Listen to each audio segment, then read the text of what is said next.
Hey y'all, it's Nanny with Hoot Nanny Homestead. To all of our new subscribers out there, let me say howdy and welcome. Now, we are just overwhelmed with the love and support that y'all are giving. Thank you. That is a heartfelt, true thank you. We greatly appreciate you coming over and checking our channel out. And we're so glad you're here. But today, I have got to do something for a couple girlfriends, okay? All y'all gonna like this, but this is particularly for a couple of people that I really want to just shout out.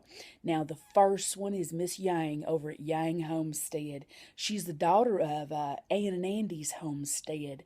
And I'm going to link all these people below, y'all, so Jens can go check them out, just in case you haven't already, okay? And then Miss Lori over there at Whippoorwill Holler.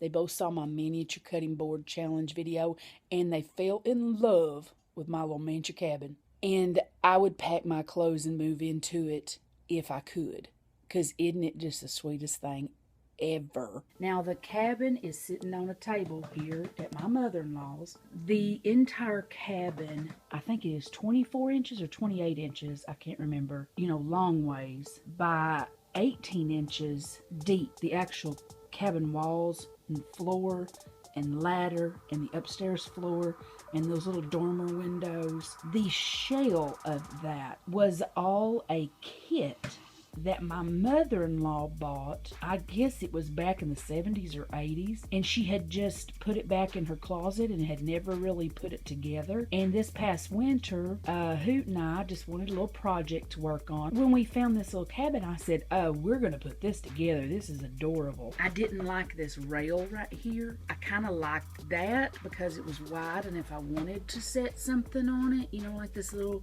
peapot, but I didn't like the way they had their post. I just went outside on a bush and cut some limbs and made my own little log post. I changed a couple things like that. On the front door, they didn't have any real hinges or anything, so I just took a piece of leather and cut it into some strips, and I carved out this little hook, for the door to latch. All right, let me see if I can get in here a little closer.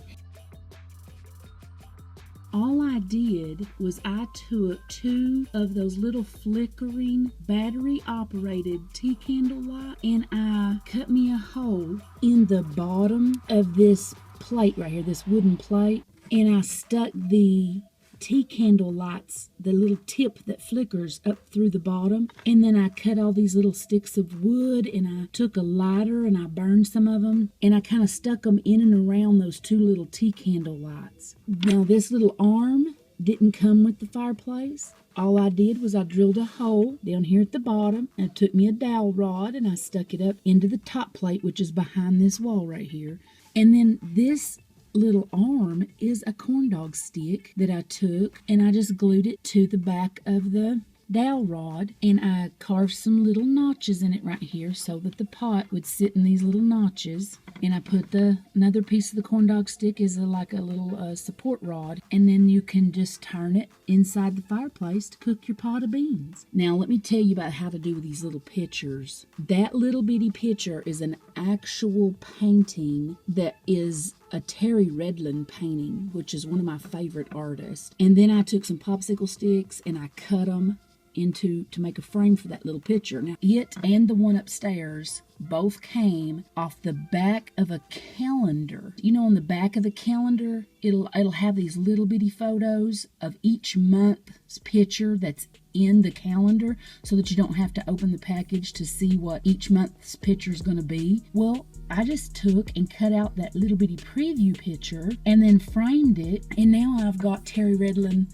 art in my cabin. I just took a real bar of soap, just a piece of ivory soap, and I carved it down to be itty bitty. And there's another one upstairs. Here's my little mop. It's just a little tiny dowel rod with some string on it, tied up with a piece of wire so that you can mop your floors. Just carved out this little top piece drilled a hole in it, and then I carved a little notch in the top of the handle, and then I hand painted a little design on the front of it. And then we bought these little plates over at Hobby Lobby.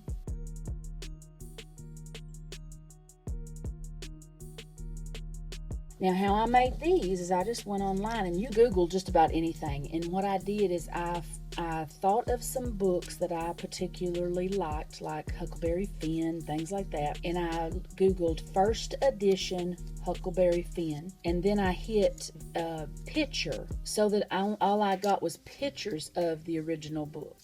You can get the back cover, which this is the actual back cover of the original Huckleberry Finn first edition. Inside of it is the actual book, and all I did was print it off in 1/12 scale, just shrunk it down. Now, I did not print every page, because if you would print every page, it would have come out as thick as the real book. So I only picked certain pages that I wanted to print, and then I printed the cover. Now, the cover is printed on cardstock, and the inside is printed just on regular paper. Then you just glue them together, glue them in and bend them, and you've got real books. Now, that's Huckleberry Finn. This is the original Cinderella first edition. This desk, this is a real feather. I just cut it down to be tiny, and that is just a little wooden bead that I cut in half, and that's my inkwell.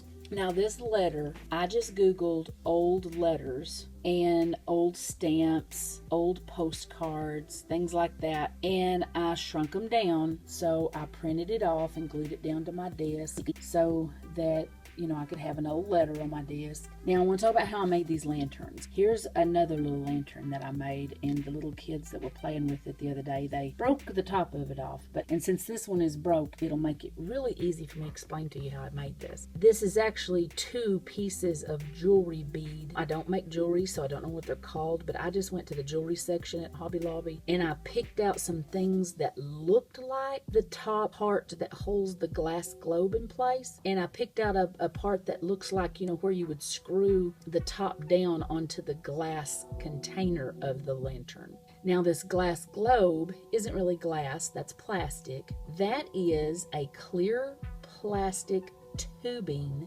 off of a ink pen.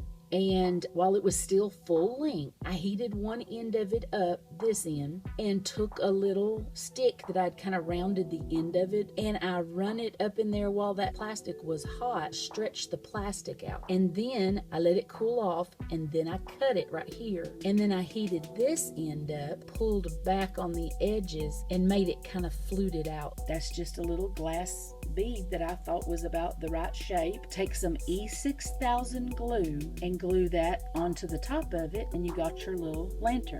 And all that turning knob is a piece of jewelry wire. It's actually glued in between this bottom jewelry piece and the top jewelry piece here. I made a little round loop on the back of the wire and then set it down on top of this bottom piece, glued it down, and then glued this top piece down.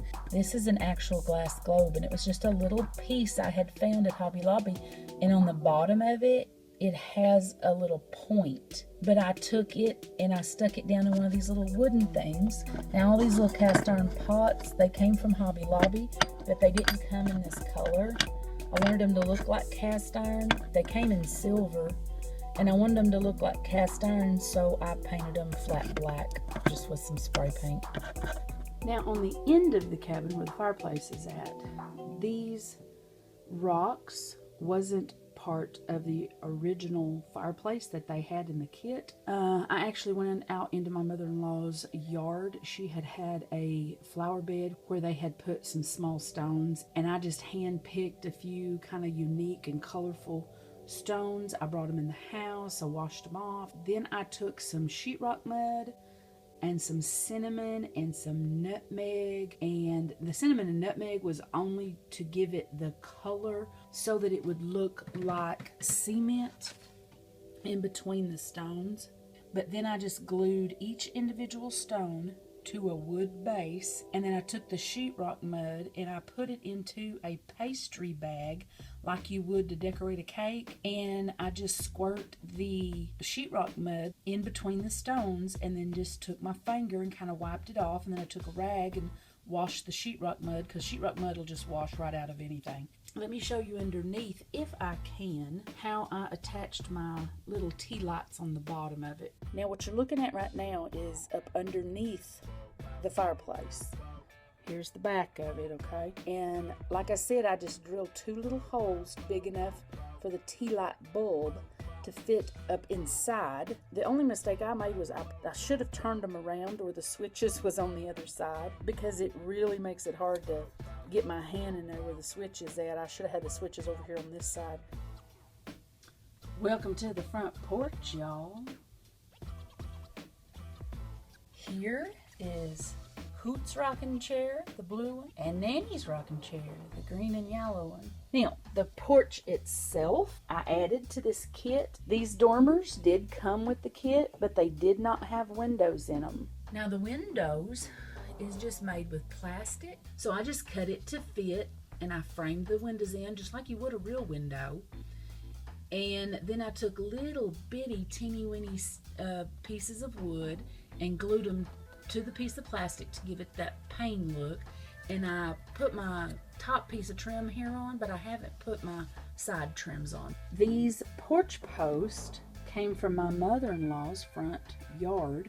She has some evergreen bushes, like shrubs, and since they were evergreen, I knew that they would look a lot like cedar posts. So I even left a few little limbs on them so that later I can go back and hang some things. And then these are popsicle sticks. I framed that in. The original cabin didn't come with a Z on the door like that, but I wanted a Z on the door, so I put some popsicle sticks on it. Now here's my wash tub. The little wash tub I bought at Hobby Lobby, but this little scrub board, I made this from scratch. Made it with some corrugated cardboard that I painted gray, and then cut some little sticks and glued them together. I tried to write Daisy inside there, but you can't hardly see it. Are you ready for the piece de resistance? Because there is something else I made out of some scrap that it's actually almost my favorite part of the whole cabin. I built an outhouse for the cabin. I just cut a little etch down in it to make it look like it's individual boards. Then I cut this little handle here, put it in with a little teeny weeny nail. These hinges are made out of leather. Now I made it to where the roof of the outhouse can come off. That way you can see down in the outhouse.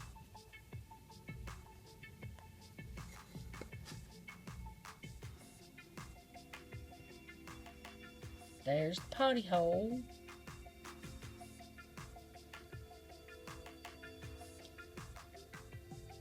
You see this catalog right here?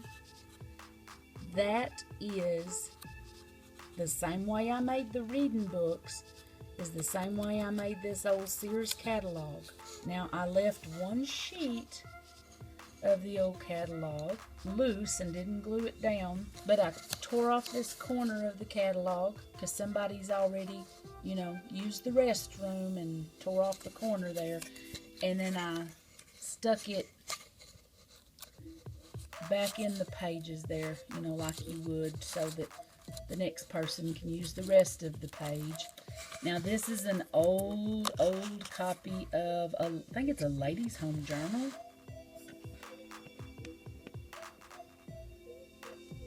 That is a mixture of brown paint, glue, coffee, and rolled up pieces of paper to make it look like, well, I don't think I have to tell you what it's supposed to look like. I think that's quite obvious. I really hope y'all enjoyed my little cabin. Isn't it the sweetest thing ever? I love working with miniatures. And a few of you said, Nanny, you need to do that and sell them and you can make some money. I plan on it. Just letting y'all know, I do plan on it, but I am so busy right now just trying to get my real cabin built and helping others and doing things and spending time with family and friends that it's just not in the works right at this moment, but it's on its way. Thank y'all for hanging out with me today. I really appreciate it.